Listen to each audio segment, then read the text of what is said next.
Magandang araw mga kaibigan. Bigyan natin ng reaksyon ngayon itong post ng concerned citizens. No?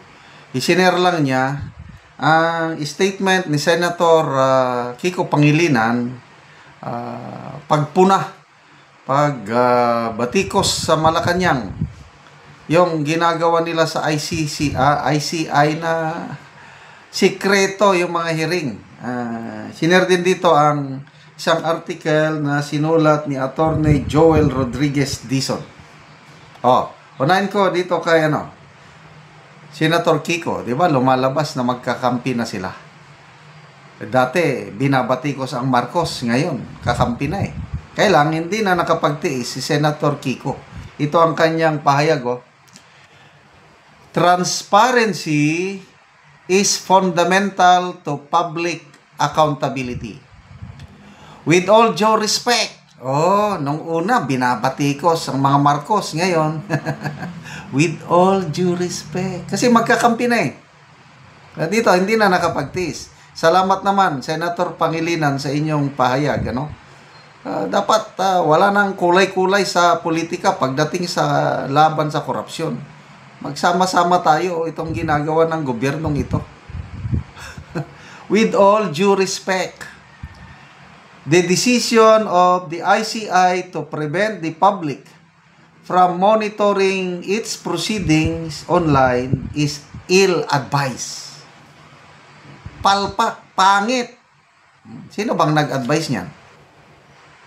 Siguro yung matatatamaan, yung takot na mabulgar ang kanilang ginagawa, yung nag-advise. Please, open your proceedings to the public. Do not test the people's desire to know the truth. Medyo may warning na dito. Huwag niyong ubusin ang pasensya, di ba? Yung do not test me. So, may babala. Thank you po, Senator Pangilinan. Do not test the people's desire to know the truth. Baka magising ang mga miyembro, ng ICI bukas at nagrarally na ang mga tao sa harap ng mga bahay ninyo. Ayos! Sige!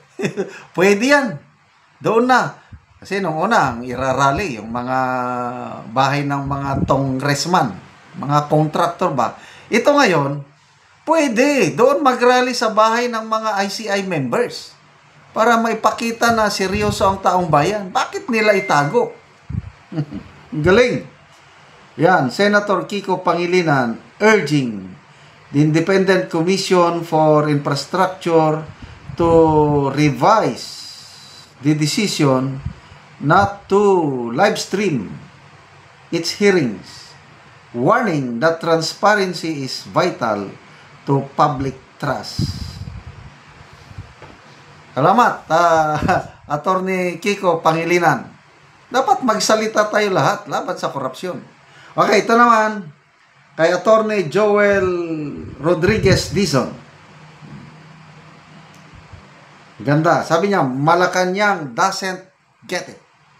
The whole outrage about anomalous flood control and other infrastructure projects is not a crisis of administration.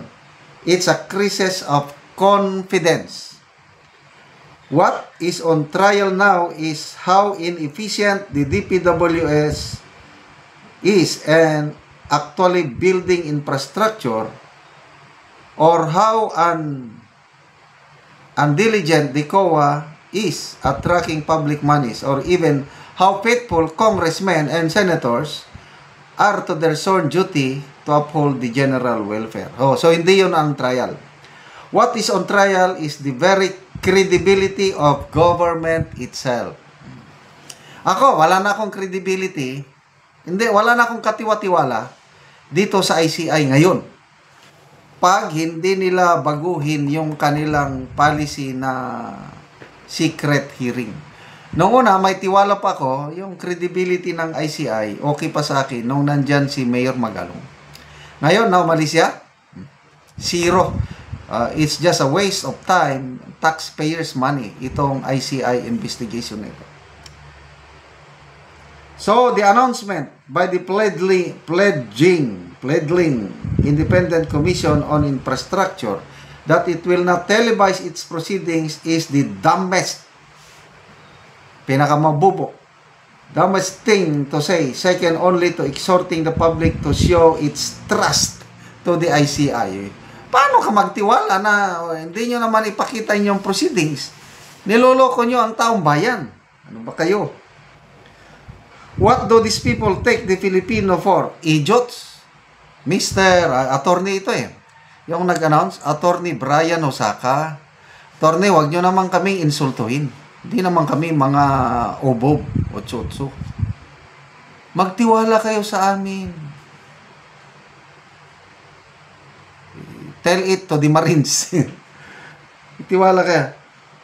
Telling us to place our faith on the go to 10 the cabbage spots.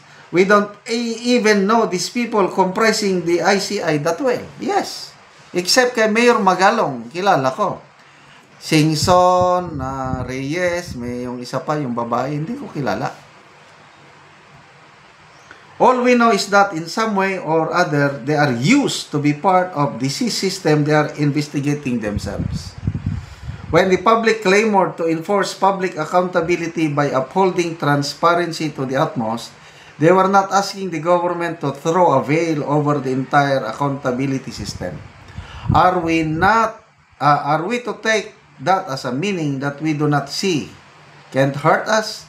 Even under the new rules of court, where witnesses must now pre-submit the written testimonies by executing a judicial affidavit in question and answer form, those witnesses must still take the witness stand. They must still face the judge and the gallery, even if all they would see is just their affidavit say word for word. They must stand for cross-examination. There is no substitute to physical or visual reckoning. Just look at what the witness of Senator Marcoleta did.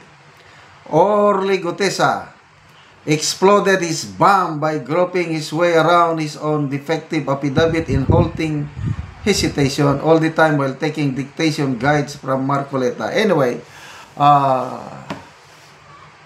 salamat, Senator Pangilinan, for saying those warning. Sana magising ang Malacanang. Sana i-open na ang hearing, public hearing ng ICI para naman malaman natin anong nangyayari sa kanilang investigasyon. Kaya salamat mga kaibigan sa inyong pagsubaybay sa ating channel. Nakakatulong kayo ng malaki sa tribong Talandig ng Bukidnon dahil ang income natin sa channel na ito ay pantulong natin sa tribo. Namimigay tayo ngayon ng livelihood assistance sa kanila. Nagpapatanim ng saging lakatan at Arabica coffee. Panoorin nyo ang video na ito. Na anak ko sa area sa tanom ni Maisi nga kape sa nahatag sa iya nga gitanom. So kini na ang iyang area nga luag yod. So mag-abono siya karon. Di siya amin ang Sara. Duha ka bangag. Wah. So muna ni ang itsura sa kape ni Maisi nga isa pa ka bulan. So 350 ka sidling ang tanom ni Maisi nga kape. Tag 25 pesos ani ang isa.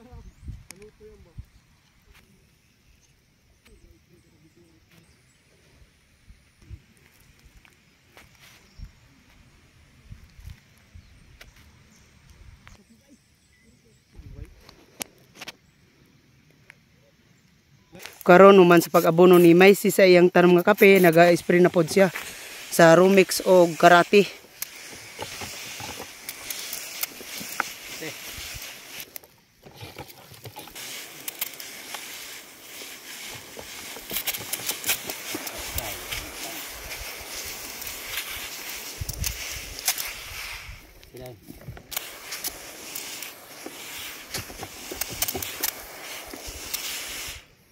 Salamat sa Ginoo ug salamat sa nagsuporta sa kape sa among pagpananom. Ayos, startingan. Salamat sa nagsuporta sa kape. Oo. Salamat po nga mahawas mi sa kalisod aron makapaeskwela among anak. makita nga mapadayon pa ni kay magdugang pa kog tanom. Mm. So salamat kayo. Salamat kayo.